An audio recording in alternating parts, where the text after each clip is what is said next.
On rappelle que malheureusement, en raison des conditions climatiques hier soir, on n'a pas eu de première course en Formule 1600. On devait théoriquement avoir 3 courses en autant de jours. Oui, exactement. On a dû malheureusement là, annuler la première épreuve qui était prévue hier pour 18h45. Donc, ça sera la première épreuve au niveau là, des Formules 1600. Allons-y avec les résultats d'hier, mon cher Dave. Oui, en fait, hier, le surprenant Bertrand Godin là, qui fait un retour à la compétition, là, lui qui avait couru les années 2019 et 2018 en Formule 1600. D'ailleurs, avait été chercher plusieurs podiums et 2 victoires, a établi le temps le plus rapide. C'est un temps de 1:21,235, André. C'est un temps de conditions de pluie. Là, aujourd'hui, on va être complètement sur le sec, des conditions à l'opposé.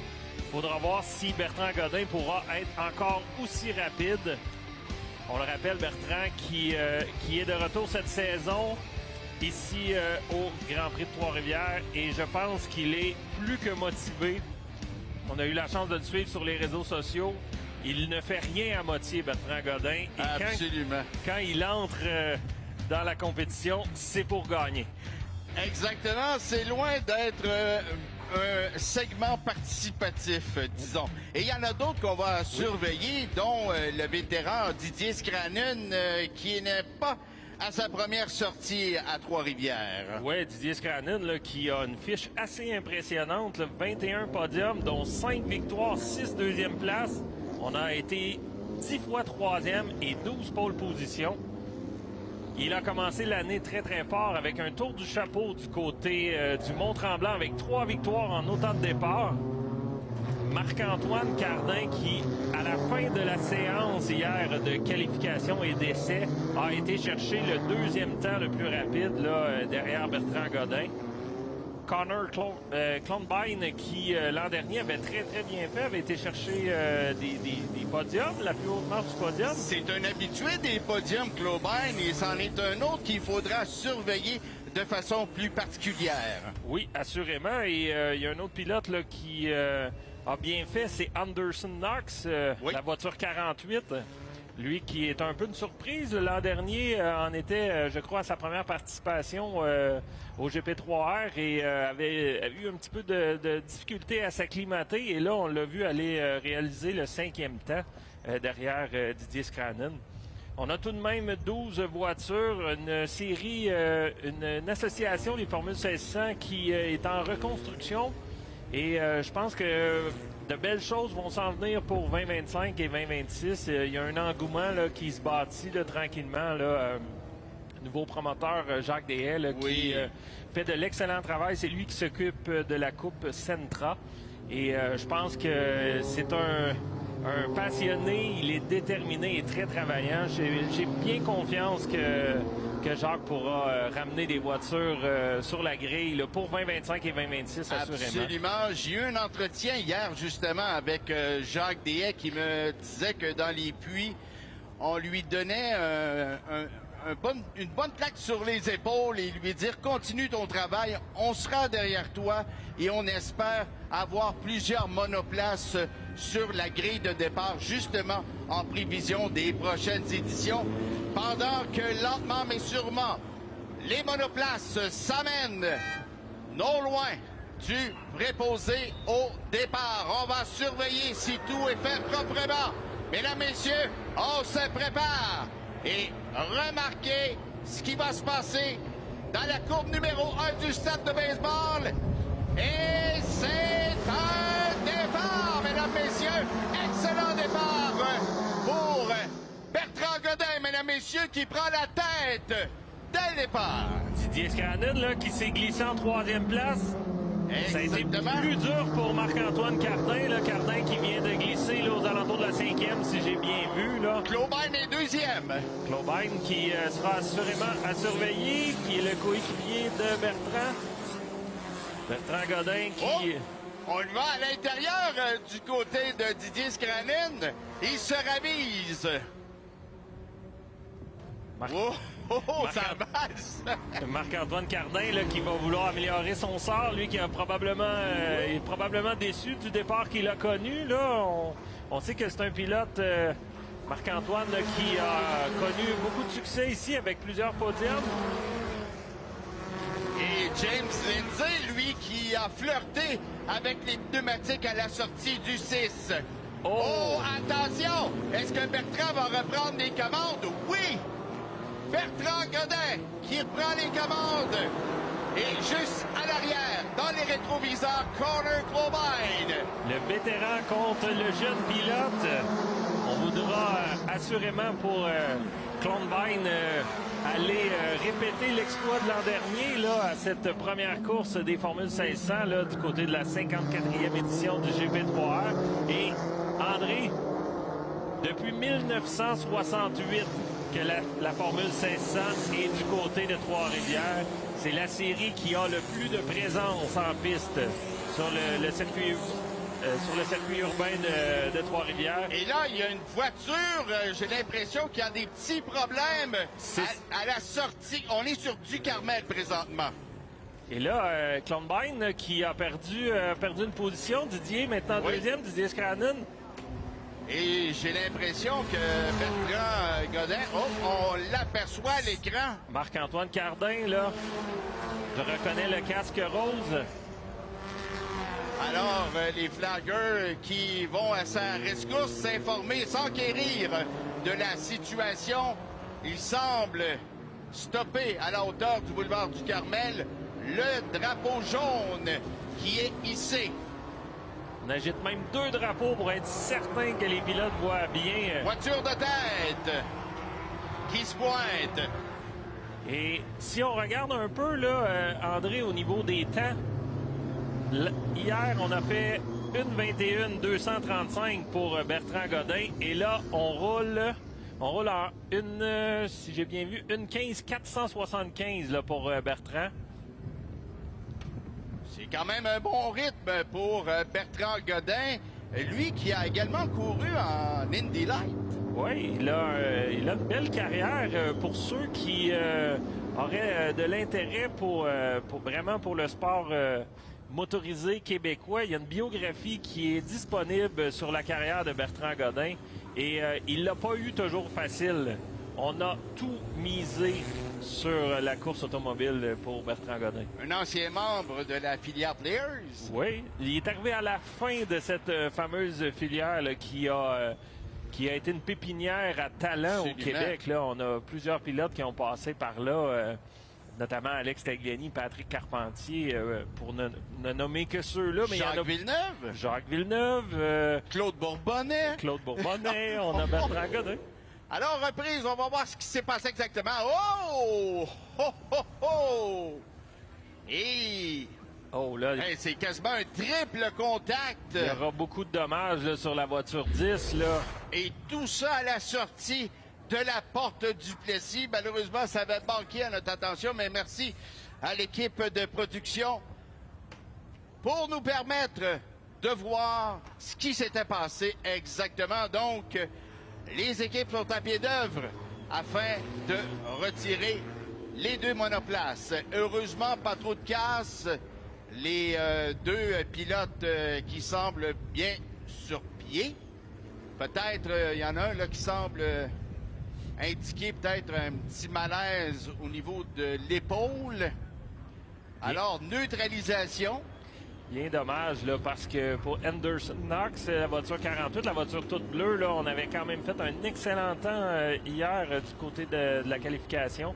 Et on roulait là, tout près du top 5. Bien dommage, là, quand on s'accroche dans les premiers tours comme ça, là, quand la course est très jeune, là, c'est très dommage. Et Bertrand qui, lui, commençait à se forger une avance quand même importante. Oui. Et dans nos participants, des 12 participants, là, on a un retour à la compétition qu'on m'a mentionné. Pascal Bellemare, pilote local, la monoplace numéro 69, qui en est à un retour en piste. De son côté, lui, il roule 9e. Hier, on n'avait pas été en mesure d'effectuer beaucoup de tours pour Bellemare. Donc, c'est vraiment le retour aujourd'hui, retrouver ses repères et réapprendre et mémoriser le circuit comme il faut pour être rapide, là. Absolument. Donc, une lutte qui sera drôlement intéressante à la relance. Oui. Parce que là, on repart les compteurs. Oui. Et je suis content de voir que Bertrand et Didier sont encore rapides, là. C'est un circuit qui est complètement différent à celui qu'on a connu hier. C'est sûr que Bertrand a une très bonne voiture, très bien préparée par une équipe de pointe là, du côté des Formules 1600. Didier Scranin nous mentionnait que c'est la 28e, je ne veux pas me tromper, 28e année qu'il est en piste avec cette voiture qu'on améliore à chaque année, qu'on remet à neuf, mais tout de même, 28 ans, la même monoplace. C'est pour vous dire que c'est une série là, qui est très accessible, je pense. Absolument. C'est des voitures, oui, semblent fragiles, mais je pense que c'est pour ceux qui veulent débuter en sport motorisé, ça peut être une option là, à envisager, bien entendu. C'est sûr qu'il y a plusieurs séries comme ça. Il y a la Coupe Sentra là, qui est une très, très belle série. Une série qui fête son 10e anniversaire et qui cesse de prendre de l'expansion année après année. Il y a une certaine époque, Dave, plusieurs passaient du karting à la Formule 1600. Oui. Écoute, parce que le record absolu ici au Grand Prix de Trois-Rivières du nombre de voitures, c'est 44 voitures en 1995. Wow! Et en 1995, on avait toute une cuvée de pilotes. Là, il y aurait beaucoup trop de noms à mentionner, mais tellement de pilotes ont passé par là. Absolument. Et c'était l'intro, justement, à une carrière en sport automobile. Plusieurs sont passés par la suite en Formule Atlantique, parce qu'il y a une époque glorieuse de la Formule Atlantique à Trois-Rivières, bien avant le NASCAR Canada. Oui, il y avait la Formule Atlantique, il y avait la Indy Light, il y avait plusieurs séries là, qui ont sillonné les rues de Trois-Rivières là, dans les dernières années, dans les 53 dernières années. Mais je pense que c'est intéressant de voir que la Formule 1600 est prise en charge par un nouveau directeur qui a des idées, qui a des ressources et surtout qui n'a pas peur de travailler pour relever tout ça et remettre ça aussi professionnel que ça l'a été à la fin des années 90. Et je suis persuadé que Jacques Deshaies va certainement connaître beaucoup de succès avec cette série. Effectivement, il faut être patient, hein? Faut prendre le temps. Alors, on remet les compteurs à zéro et je suis persuadé qu'il va relever le défi avec brio. Oui, assurément. Là, je suis pas inquiet du tout. Si on y va là, avec un petit côté technique pour ces machines-là, pour ces monoplaces-là, 1165 livres. On a un moteur 1600 cc, qui soit un moteur Ford, un moteur 4 cylindres ou un moteur de Honda Fit. Et on parle environ de 110 HP de puissance. Donc, fonctionne à l'essence régulière, l'essence de pompe, comme on appelle. Donc, des frais moins élevés que lorsqu'on y va avec de l'essence vraiment de compétition, qu'on aille avec VP ou avec Sonoco. C'est sûr que ça engendre des frais beaucoup plus élevés. C'est une série qui se déplace dans différents endroits. Là, on course au Mont-Tremblant, on course ici à Trois-Rivières. On coursait au Grand Prix du Canada cette année. Il n'était pas au calendrier, mais probablement qu'éventuellement, si l'association, la série revient en santé, elle fera un retour au Grand Prix du Canada, j'en suis certain. La voiture de tête qui a regagné les puits. Les pilotes qui s'amènent, qui sont dans le Villeneuve, en direction du départ arrivé. On surveille le préposé au départ. Oh, formation qui n'est pas acceptée. Je ne sais pas qui n'a pas suivi... Oh, qu'on a failli avoir un contact là, entre Godin et Scranin. Ouais, ça là, ça n'aurait pas été très, très chic, n'est-ce pas? Non. Et Parce que on est encore sous le drapeau jaune. Ouais, c'est toujours difficile. On a beau avoir une bonne transmission de l'information dans ce qu'on appelle un scanner, un récepteur dans les oreilles du pilote.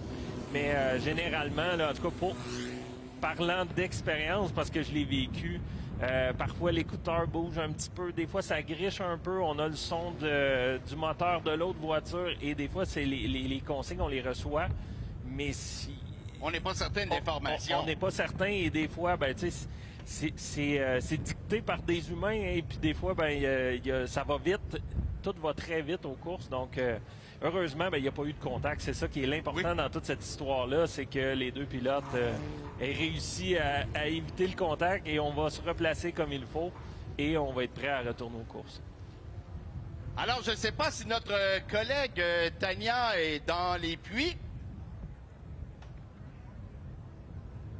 Pas encore. Tania qui a un gros boulot. Tania, elle est partout. Elle s'occupe des protocoles et puis... et puis dans les puits. Dans les puits. Chapeau à notre collègue Tania. Qui est enceinte. Qui est enceinte. Ben oui. Ben oui. Oh. Alors, le véhicule de Michel Vézina, la monoplace de Michel Vézina qui est dans les puits. Oh, oh, oh. Alors, je ne sais pas si on va être en mesure de s'enquérir de l'information. Pendant ce temps, les monoplaces sont quasi prêtes. Oh! Oh! Il y a un avertissement. Il y a un avertissement. Oh, le préposé au départ qui semble en furie et qui a... Ouais. Je crois, André, là, que on doit habituellement, là, faudra me corriger, là, j'essaie d'être le plus polyvalent dans toutes les catégories, là, mais je crois que jusqu'au moment où on donne le départ, qu'on passe la ligne d'arrivée, on doit être en ligne, en file indienne, et on ne doit pas déroger de cette fameuse ligne. Et là, ça fait 2 fois qu'on voit la voiture numéro 6 là, de Clombine qui tente de se tasser un peu de la trajectoire de la voiture devant lui. Et je pense que c'est ça qui fait qu'on retarde le départ. Là. Ça sera validé. Là. Je ne veux pas faire de fausses déclarations, mais je crois vraiment, là, habituellement, dans la majorité de la course automobile, dans les majorités des catégories, lorsqu'on fait un départ, on ne doit pas quitter l'alignement avant d'avoir passé la ligne d'arrivée. Et là, on a vu le préposé au départ pointer une monoplace et j'ai l'impression que le drapeau noir sera non loin, au cas où, advenant que... Bien, je crois que oui. Puis ce qui est désolant dans tout ça, c'est que on a une formule ici à Trois-Rivières avec du temps et non un nombre de tours. Et là, jusqu'à présent, on perd du temps en n'étant pas discipliné à faire des bonnes relances d'épreuves. Bien là, c'est du temps perdu. On a 2 tours de fait sous neutralisation derrière la voiture de sécurité. Il nous reste 15 minutes 50 secondes à faire à cette première course Formule 1600. On a bien hâte que l'action reprenne en piste.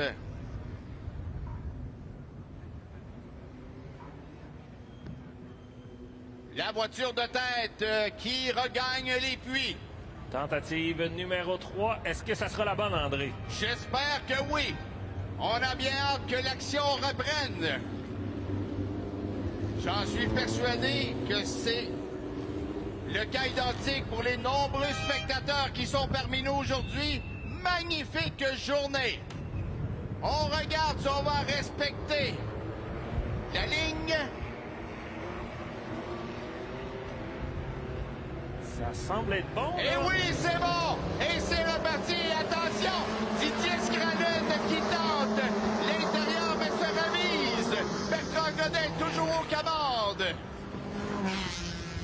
Oh, oh, oh! On joue dans les rétroviseurs. Et il y a Connor Cobain qui, lui, joue dans les rétroviseurs de Didier Scranen. Scranen là, qui devra se méfier là, parce que Connor Combine, la voiture 6, là, est très très proche.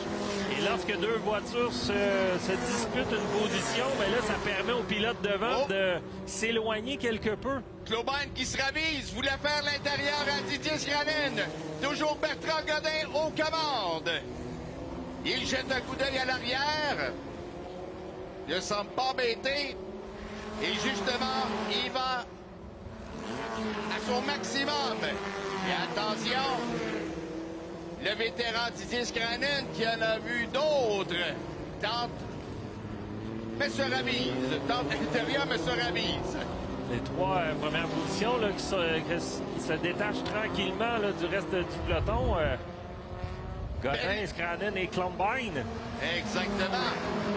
Mikos déjà. Petit clin d'œil, là, Bertrand Godin là, qui a son fameux casque aux couleurs de Gilles Villeneuve avec le fameux V sur le dessus. Oui, absolument. Idole de Bertrand Godin, là, absolu. Oui, le groupe absolu. D'ailleurs, Martine, j'ai l'impression qu'elle est sur place. C'est une trifluvienne qui s'occupe de la carrière de Bertrand Godin. Alors, Bertrand qui roule à un bon rythme. Attention, belle lutte à l'arrière entre Didier Scranen et Connor Clobine. On roule en 1:14. 1:14,662. L'an dernier, on avait fait un temps de 1:11,600. Donc, il y a moins de caoutchouc sur le circuit. Là. Oui. Le circuit qui s'est lavé hier avec la pluie, les pluies abondantes qu'on a eues tout au long de la journée. C'est ce qu'on appelle presque un circuit vierge là, depuis le début de la journée. Il n'y a pas beaucoup de caoutchouc, donc un peu moins d'adhérence. Ça fait des temps un peu moins rapides. On l'a vu même du côté des penalties qui sont plus près d'une seconde plus lents que la pole position de Marc-Antoine. Oh, attention! Est-ce que Clobine a doublé Didier? Oui, exactement! C'est lui qui passe en deuxième position en direction de la porte du Plessis à l'arrière. Didier Scranen, donc, se retrouve au troisième échelon. Là, on est à la recherche pour Didier Scranen d'un 22e podium du côté du GP3R. Bertrand qui tente de se forger une bonne avance, mais Clobine, lui, est non loin. Bertrand Godin, là, lui, qui cumule 2 victoires et 5 podiums en 7 départs. Ces 7 derniers départs, on a eu 4 podiums, dont 2 victoires. Rien n'est joué, mesdames, messieurs, absolument rien. Bertrand qui est en pleine maîtrise et survole présentement le circuit urbain trifluvien. Bertrand Godin premier, deuxième Connor Clobine et troisième Didier Scranen. Et on voit que le reste du peloton a de la difficulté à rejoindre les meneurs. Et là, pour Connor Clobine, on vient d'effectuer un temps en 1:12,790. Il est la voiture la plus rapide depuis les 2 derniers tours. Est-ce que l'expérience de Bertrand Godin pourra faire en sorte qu'il ira chercher la victoire? Il a plus d'un truc. Oui, il a plus d'un tour dans son sac. Oui, exactement. C'est pas son premier rodéo pour le pilote de Saint-Hyacinthe, Bertrand Godin. Et là, on voit le deuxième segment du peloton. James Lindsay qui s'amène dans le virage numéro 6 en 4e position. On a amélioré là, pour Bertrand Godin. Au dernier tour, on a roulé en 1:13,218. On a aperçu également le 12, Olivier Dulac. Pascal Bellemare, le pilote local, la voiture numéro 69, roule maintenant en 7e place. Magnifique prise de vue du virage du stade de baseball. Alors, Bertrand Godin, Connor Clobine, en direction de la porte du Plessis. Et là, j'ai l'impression que le boulevard du Carmel pourrait être un lieu de prédilection si on veut doubler. Mais regardez le fin s'avance entre les deux. Là, on n'aura pas le droit à l'erreur. Aïe, aïe, aïe, aïe. Regardez-moi ça. Et là, faut pas faire de fausses manœuvres. Bertrand Godin, là, qui a un très grand passé là, en Formule 1600. On a même roulé du côté européen où on a dû faire notre place avec une voiture qui était loin d'être parfaite et qu'il avait fait presque des miracles avec cette voiture-là. Donc, il est habitué de se battre. Là, aujourd'hui, il a une excellente voiture. Absolument. Il est confortable dans cette voiture. Il est à l'aise. Je pense que il est comme le bon vin. Il vieillit très bien, Bertrand. Et je pense qu'il est encore meilleur pilote qu'il a déjà été. Et là, il démontre encore, avec une voiture un peu moins rapide que celle de Clubbein, réussit à conserver les commandes. Et Clubbein qui le scrute à voir quelle sera la case où j'aurai l'opportunité de probablement le doubler. Et franchement, là, ils sont quasi soudés ensemble. Hop! Regardez la manœuvre. On devra faire des manœuvres de blocage et essayer de fermer la porte le plus souvent possible pour Bertrand Godin. Là. Mais Clubbein qui joue nettement dans les rétroviseurs de Bertrand Godin. Et il faut surtout pas s'impatienter et commettre justement un geste qui peut nous coûter très cher. Oui, parce que là, en plus, c'est deux voitures de la même équipe. Là. On veut pas briser la voiture de son coéquipier. C'est pas pour une victoire. C'est sûr que Bertrand n'est pas en lutte pour le championnat, bien entendu. Là.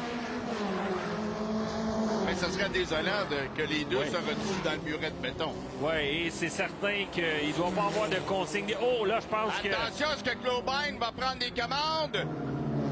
Non! Oh, Bertrand qui lui ferme la porte dans le 2. Mais là, Clubbein doit être imaginatif et trouver une ligne différente de celle de Godin là, pour le surprendre. Parce que Godin ne va pas commettre d'erreur. Il est solide depuis le début. Je regarde les temps. On joue à peu près de 2 à 3 dixièmes. Attention, il tente l'extérieur, mais ça passe pas.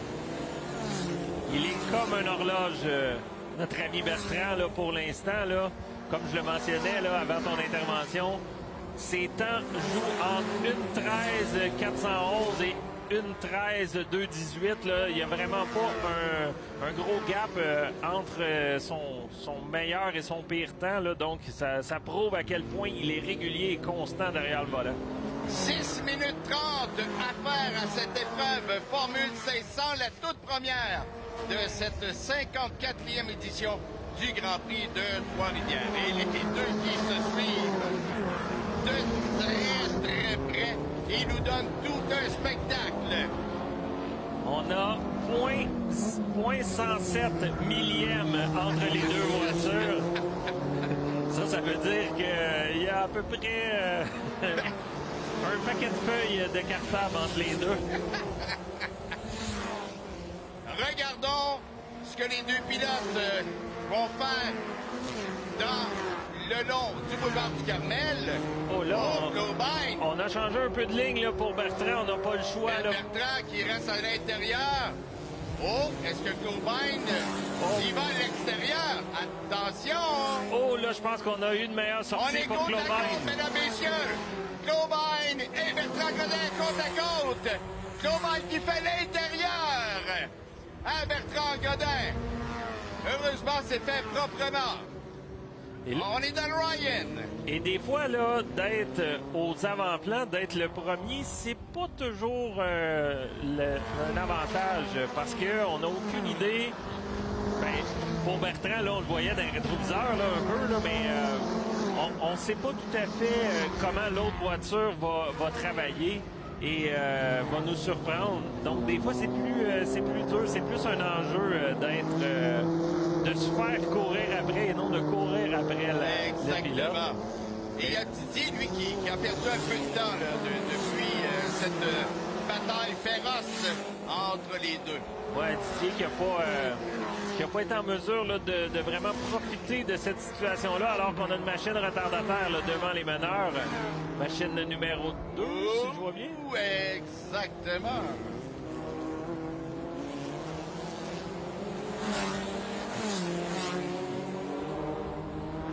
Alors, on est sur De Calonne. Je pense que Bertrand, là, on a peut-être... on a perdu, soit qu'on a un petit peu de moins de rythme, ou vraiment la voiture de Clobine était supérieure là, en fin de course. Mais cela dit, là, c'est une des plus belles luttes que j'ai eu la chance de voir en Formule 1600 depuis de nombreuses années. Bertrand Godin là, qui a été vraiment excellent. Et Connor Clobine qui améliore encore son temps, une 12,563. Il est rapide, Clobine. Et là, on roule avec le vétéran Didier Scranen. Didier Scranen là, qui en est à une 34e participation au Grand Prix de Trois-Rivières. C'est un record absolu là, pour un pilote. Derrière le volant, il est à nouveau le descripteur, animateur du côté de la catégorie NASCAR. NASCAR Canada, les Pinties Evirom. Là, tantôt, j'ai dit la voiture 2, mais c'est plutôt la voiture 67 là, de Michel Vizina, là, qui était une machine retardataire. Et on avait vraiment plus de rythme pour Vizina. Là, ça sent l'abandon pour celui-ci. Absolument. Alors, pendant que nous roulons avec Duncan Murdoch qui vient de franchir le virage numéro 6, il est présentement sur De Calonne. De belles luttes également à l'arrière. Oui, des pilotes là, qui sont en train de se faire la main. Et Pascal Bellemare, là, maintenant 6e. Exact. Voiture numéro 69. Alors, on a vu Murdoch, Lindsay, Pascal Bellemare, Olivier Dulac, lui qui est 7e. Oh, attention! Oh, c'est quand même audacieux comme manœuvre à la sortie de la porte du Oui, on a failli gêner un petit peu la course de Didier Scranen. On est revenu presque devant Didier. Je pense qu'il a été surpris lorsqu'il l'a aperçu. Didier qui est en route pour un 22e podium. Oui, un habitué du podium, donc, à moins d'une catastrophe, devrait monter sur la 3e marche du podium. On améliore encore notre chronomètre pour Clobine. Clobine qui roule en 1:12,243 maintenant. Absolument. Et on a pris quand même tout près de 3 secondes en un tour et demi sur Bertrand Godin. Ça prouve que la voiture numéro 6 était très rapide et très rapide en fin de course. Absolument. Bertrand qui a perdu un petit peu de rythme. Alors, j'ai l'impression qu'on va procéder à des ajustements en prévision de la seconde épreuve qui sera présentée ce dimanche. Oui, exactement. Là, cette année, on aura malheureusement seulement 2 épreuves. La météo hier qui a joué les doubles fêtes. Oui, exactement. Et ça a empêché de la présentation de la première course chez les Formule 1600 et les SCCC, je crois. Et on roule avec le meneur. Connor Clobine à l'arrière. Bertrand Godin. Et on a vraiment perdu du rythme du côté de Bertrand parce que Didier Scranen se rapproche, là. Absolument, là, je ne sais pas si... Il n'y aura probablement pas suffisamment de temps, là. Mais heureusement qu'il n'y a pas d'autres tours à venir.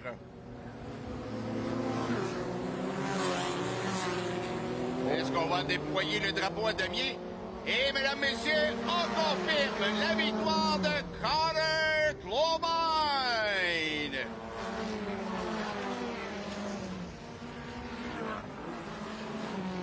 Est-ce qu'on valide de la 2e position de Bertrand Godin? Pendant qu'on roule avec Duncan Murdoch à l'arrière, James Lindsay et Pascal Bellemare. Attention, on va voir ce qui va se passer de ce côté-là. Est-ce que les positions vont changer? Oh! Est-ce que c'est Bellemare qui tente? Oh! Oh oh! Lindsay termine 5e, mais Pascal Bellemare est venu très près de le coiffer au 5e échelon. Point 0,29. 29 millièmes de seconde, Bellemare qui a été écarté du top 5. Mais c'est bon signe. Une belle progression. On était de retour en piste. On n'a pas roulé hier. Et là, on va chercher. On est au pied du top 5. Ça promet pour demain. Wow, quelle belle fin de course! Oui, c'était très intéressant. Clubine qui a démontré qu'il était le plus rapide à nouveau cette saison, mais il a dû travailler très fort pour aller la chercher, celle-là, parce que le vétéran Bertrand Godin était prêt.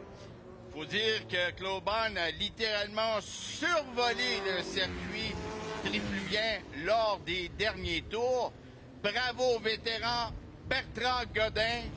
Je suis persuadé qu'il est fort heureux, très content, parrainé par le groupe Infini. Lui, il s'amuse. Oui. Hein? S'il y en a un qui mord à pleines dents dans la vie et qui s'amuse en piste, c'est bien Bertrand Godin. Oui, assurément. Bertrand est excellent pour un très bon ambassadeur pour différentes compagnies maintenant, pour des causes. C'est tout un gentleman. Alors, allons-y, mon cher Dave, avec le résultat de cette épreuve. Le vainqueur, ben c'est pas de surprise, c'est le numéro 6, Corner Clubine. Celui qui monte sur la deuxième marche du podium, le 77 de Bertrand Godin. Troisième marche du podium, un autre vétéran, le 94, c'est Didier Scranen. Quatrième, on retrouve le 22, Duncan Murdoch. On aura le 35 en cinquième place de James Lindsay. Sixième place, le 69 de Pascal Bellemare. Septième, le 12, Olivier Dulac. Le 167 de Chris Oley termine septième. Et là, j'ai perdu un petit peu mes résultats pour le reste de l'épreuve. On va le résumer, mon cher Dave, de cette épreuve. Un excellent départ pour Bertrand Godin. Oui, Bertrand Godin était prêt. Le temps le plus rapide hier en pratique, en qualification. Était prêt pour la lancée du départ. C'était un petit peu plus dur pour Marc-Antoine Cardin, là, qui a malheureusement été contraint à l'abandon, là, mais n'avait pas connu un départ exceptionnel non plus. Et je pense que voudra bien se reprendre parce que c'est un pilote qui, on le voit maintenant à l'instant, contact avec Anderson Knox qui a mis fin à sa course, tout comme Marc-Antoine Cardin. Et après une troisième tentative, finalement, nous avons assisté une relance. Oui, un peu de cafouillage là, au niveau des relances, manque de discipline, mais on s'est bien repris et on a eu toute une lutte là, entre le jeune et le vétéran. On a joué au chat et à la souris entre Clubine et Bertrand Godin. Oui. C'était très intéressant là, de voir cette course-là. J'ai déjà hâte de voir la deuxième demain. Absolument, les jeunes loups qui ont très bien fini l'épreuve. Oui. Et ça serait intéressant de voir notre pilote local, Pascal Bellemare, là, qui était au pied du top 5, comme on l'a mentionné. Et quasi une touchette à la sortie de la porte du Plessis pendant qu'on voit le drapeau à damier au gagnant, Connor Clubine. Très heureux. Et quelle belle lutte qu'ils nous ont livré ces deux pilotes. Également, le vétéran. Une belle fierté, hein? Tout le monde était content là, pour Bertrand et qui fait tout un retour. Allons rejoindre l'ami Babu. Hey, bonjour les cieux. Écoute, je sais pas si vous avez mangé aujourd'hui. Moi, je suis rendu à peu près 2-3 Road Dog. Fait que là, j'ai décidé de venir faire un tour sur la terrasse du salon de jeu, le Carlito, avec ce soir, hommage à Metallica dès 21h. Demain, ce sera hommage à Led Zeppelin. On a une DJ avec nous, DJ Lady Black Eye. Et également, vous pouvez voir les courses directement ici. Donc, venez faire un tour, venez jouer un peu. Venez prendre quelques petites bouchées d'un bon hamburger, de la frite, ici, des produits. Et ben, nous autres, on vous attend. Ça va être comme ça une bonne partie de la journée. Donc, invitation du côté du salon de jeu, ici même, à Trois-Rivières. Merci beaucoup, Babu, mon cher Dave. On a assisté à une épreuve très enlevante et ça promet pour demain. On met la table. Oui, exactement. Même si on avait un peloton de voitures un peu diminué encore du côté de la Formule 1600, ben, on a eu de belles bagarres là, pour les 5 premières positions. Et assurément que demain sera encore une superbe belle course. C'est vraiment un honneur d'avoir Bertrand Godin et Didier Scranen, des pilotes d'expérience qui font partie du peloton. Et j'ai l'impression que les mécanos vont s'activer au cours des prochaines heures, justement en prévision de cette deuxième épreuve en autant de jours pour la Formule 1600. Assurément. Alors, merci beaucoup, mon cher ami Dave. Alors, à tous et à toutes, restez des nôtres. Il y a encore beaucoup d'actions en piste. Vous écoutez le 54e Grand Prix de Trois-Rivières.